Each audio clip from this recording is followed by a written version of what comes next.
चाहे वो नशे की जितनी मात्रा ले रहा हो, चाहे वो कोई भी नशा कर रहा हो, हर नशे से मुक्ति पाना पूर्णतः संभव है। विकल्प ऐसा बन जाए कि नशों की जगह पर व्यक्ति दूसरी जगह चला जाए, तो इसका क्या कारण है कि ऐसा क्यों नशा क्यों बढ़ रहा है? जो आप तक पेशेंट आते हैं वो क्या क्या आपको बताते होंगे कि हम इस तरह के नशे के आदी हैं?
नमस्कार, मैं गोल्डन स्टार चैनल से जेसी जोरा आप सभी का इस चैनल में स्वागत करता हूं। आज बड़ी खुशी की बात है कि हमारे साथ गोल्डन स्टार के रूप में जुड़े हुए हैं डॉक्टर नितिन सिंह, जो कि नशा मुक्त कंसल्टेंट का कार्य कर रहे हैं लगभग पिछले 20 वर्षों से। इनसे हम पूरी जानकारी आज प्राप्त करेंगे कि नशे के बढ़ने के कारण क्या हैं, नशा छोड़ने को कैसे हम लोग इसको मुक्त कर सकते हैं, क्या प्रोसेस होती है, ये सारी जानकारी लेंगे। सर्वप्रथम मैं स्वागत करता हूं डॉक्टर नितिन सिंह जी का, और मैं उनसे निवेदन करूंगा कि ये अपना इंट्रोडक्शन से स्टार्ट करें और आगे हम लोग बातचीत शुरू करेंगे। Please sir. मैं डॉक्टर नितिन सिंह पिछले 20 वर्षों से नशा मुक्ति के क्षेत्र में कार्यरत हूँ और यहाँ गंगानगर में सिटी हॉस्पिटल में मैं अपनी सेवाएं दे रहा हूँ। जी, तो डॉक्टर साहब, आप पिछले 20 वर्षों से इस नशा मुक्त अभियान में शामिल हैं और बहुत से ऐसे घर जो बिल्कुल खत्म हो चुके थे और ऐसे रोगी जो है बहुत ज़्यादा नशा करते हैं और उसके उनके परिवारों की जो बहुत सी समस्याएं हो जाती हैं, ऐसे व्यक्तियों को आपने समाज की मुख्य धारा में आपने स्थापित किया है। मेरा पहला प्रश्न दर्शकों के लिए मैं जानकारी चाहता हूं कि जब भी कोई नया मरीज आपके पास आता है तो उसमें क्या क्या स्टेप्स ऐसे होते हैं जिससे आप उनको शुरुआत करते हैं और फिर धीरे धीरे करके उनको आप नशा मुक्त करते हैं? प्लीज इसके बारे में ब्रीफ आप बताएं। देखिए, मरीज एक्चुअल में सबसे बड़ी प्रॉब्लम ये आती है कि नशा एक बीमारी है जी, और जो नशे की बीमारी से ग्रस्त हो जाते हैं वो इस बात को स्वीकार करने के लिए तैयार नहीं होते कि भाई मुझे बीमारी लग चुकी है। तो सबसे पहले उसको ये चीज समझानी कि भाई आप इस बीमारी से ग्रस्त हो जी, तो उसके लिए उसको मोटिवेशन किया जाता है, प्रेरित किया जाता है, इस बीमारी के बारे में जानकारी दी जाती है और मोटिवेशन के बाद ही वो ट्रीटमेंट में शामिल होता है जी। और ट्रीटमेंट में जब व्यक्ति शामिल हो जाता है तब सबसे पहले उसकी काउंसलिंग की जाती है जी, उसको उस बीमारी के बारे में पूरा ज्ञान दिया जाता है कि बीमारी किस प्रकार से अफेक्ट कर रही है आप पर जी, और आप इस बीमारी से किस प्रकार से मुक्त हो सकते हैं जी। और जब व्यक्ति ट्रीटमेंट में आ जाता है तब सबसे पहले उसको हम मेडिसिन देते हैं, क्योंकि जब व्यक्ति नशा छोड़ता है, जब जो व्यक्ति नशे पर डिपेंड हो चुका है जी, और जब वो व्यक्ति नशा एकदम से छोड़ता है तो उसमें कुछ विड्रॉल सिम्टम्स आते हैं जिनको आम भाषा में कहते हैं कि तोड़ लगती है जी। जैसे कोई हाथ पैर दर्द करते हैं, नींद आनी बंद हो जाती है, बेचैनी, भूख ना लगना, आंखों से पानी, नाक से पानी जी, इस तरह कई दिक्कतें मरीज को आती हैं। तो उन दिक्कतों को कंट्रोल करने के लिए शुरू में हम उनको मरीज को दवाइयां देते हैं, मेडिसिन देते हैं जी। और विड्रॉल जो सिम्टम्स हैं, ये तोड़ के जो लक्षण है, करीब 8-10 दिन तक ये लक्षण चलते हैं जी।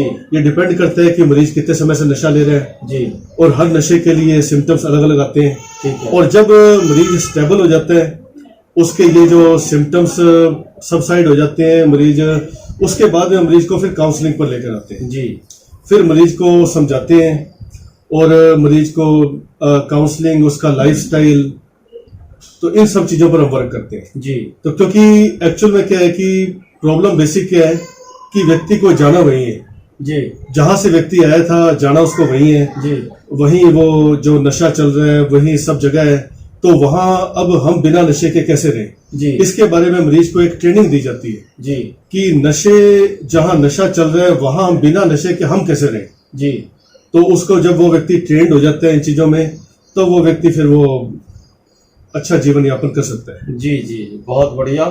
डॉक्टर साहब, आपने बताया कि इस तरह से कुछ रिक्वायर्ड स्टेप्स हैं जिसकी मदद से आप उनको प्रोत्साहन भी देते हैं, आप उनके पेरेंट्स से भी बात करते हैं, तब जाकर के मरीज आप तक आता है, उसके बाद उनकी शुरुआत होती है।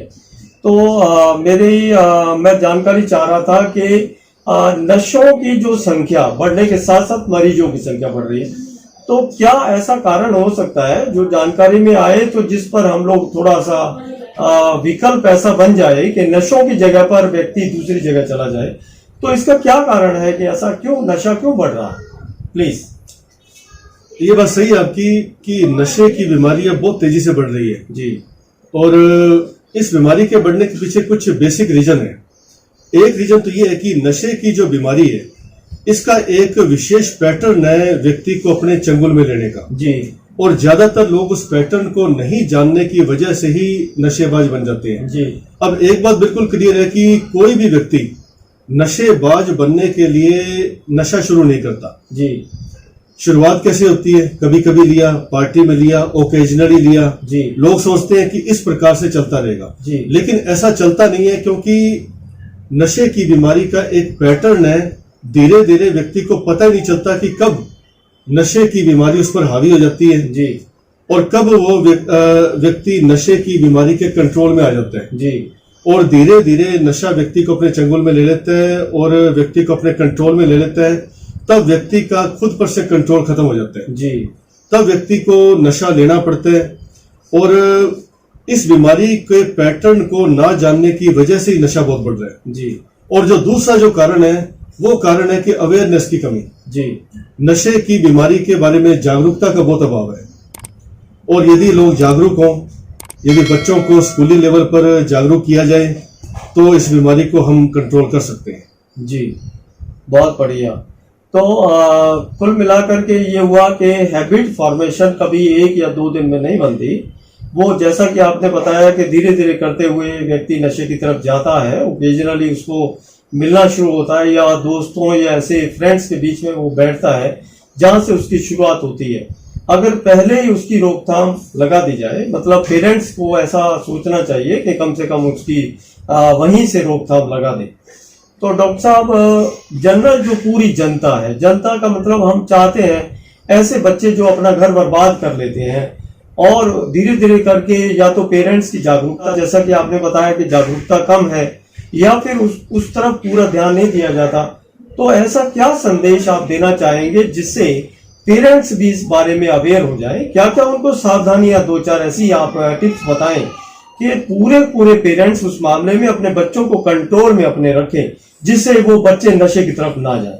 प्लीज ऐसी कुछ टिप्स आप बताएं हमारे पेरेंट्स के लिए। देखिए, नशा मुक्ति की जो प्रक्रिया है जी, ये 3 स्तरों पर कार्य करती है। एक है सप्लाई रिडक्शन, एक है डिमांड रिडक्शन, एक है अवेयरनेस। जी, सप्लाई रिडक्शन जो हमारे पुलिस बल और जो हमारे आर्मी वर्क करते हैं, नशे की खेप को पकड़ते हैं जी, नशे के तस्करों पर कार्रवाई करते हैं, वो सप्लाई रिडक्शन। अच्छा। दूसरा है डिमांड रिडक्शन कि जो लोग नशे में आ गए हैं, नशे की बीमारी से ग्रस्त हो गए हैं, उनको नशे की बीमारी से मुक्ति दिलाकर उनको रिहेबिलिटेट किया जाए, समाज में पुनर्स्थापित किया जाए जी। और तीसरा जो स्टेप है वो अवेयरनेस। अवेयरनेस मतलब जागरूकता, जैसे हमने अभी बात की कि सबसे महत्वपूर्ण जो है वो जागरूकता, अच्छा। अवेयरनेस। अब अवेयरनेस स्कूली लेवल पर भी होनी चाहिए। हम तो चाहेंगे कि अगर 9th से लेकर 12th क्लास तक के बच्चों को स्कूलों में इस तरह के लेक्चर हों कि नशे के क्या क्या नुकसान हो सकते हैं, नशे की बीमारी किस प्रकार से अटैक कर सकती है। और दूसरी बात जो आपने कही कि पेरेंट्स इसमें क्या कर सकते हैं, पेरेंट्स का इन्वॉल्वमेंट कैसे हो सकता है। देखिए, आज जो बीमारी बढ़ गई है उसके पीछे एक बहुत बड़ा रीजन क्या है कि संवादहीनता। जी, कन्वर्सेशन का अभाव, ठीक है, पहले बातचीत का नहीं बातचीत है। का अभाव। ठीक है, पहले क्या होता था कि बच्चों के साथ में माता पिता बातचीत करते थे, ठीक है, दादा दादी या नाना नानी। अब आजकल क्या बातचीत का बहुत अभाव है, जी, बच्चा अपनी शेयरिंग नहीं कर पाता। यदि उसको स्कूल में कुछ ऐसे लोगों का ग्रुप मिला है जो उसको कोई नशा करने के लिए उकसा रहे हैं, जी। तो वो इस बात की शेयरिंग कर नहीं पाता, क्योंकि सब लोग बिजी हैं आजकल। आजकल सब लोग मोबाइल में बिजी हैं, बिल्कुल, आजकल बातचीत करने का लोगों के पास वक्त नहीं है, तो शेयरिंग हो नहीं पाती। और जब तक पता चलता है तब तक बीमारी बहुत बढ़ चुकी होती है, तब पता चलता है, तब तक बहुत देर हो चुकी होती है। जी, जी, तो इसके लिए शेयरिंग बहुत जरूरी है कि माता पिता को अपने बच्चों से बात करनी चाहिए ठीक है, कि आज स्कूल में या क्या हुआ, किससे मिले, क्या क्या, उन सब चीजों के बारे में जानकारी लेनी चाहिए। जी, और इस प्रकार का माहौल घर में क्रिएट होना चाहिए कि बच्चे को भी डर ना हो कि भाई मैं ये बात अपने माता पिता को बताऊंगा तो मुझे डांटेंगे। जी, तो उसको ये होना चाहिए कि भाई मैं ये बात अपने माता पिता से करूंगा तो मुझे एक सही सलाह मिलेगी। जी, तो इस प्रकार का माहौल क्रिएट होना चाहिए, फैमिली एनवायरनमेंट होना चाहिए।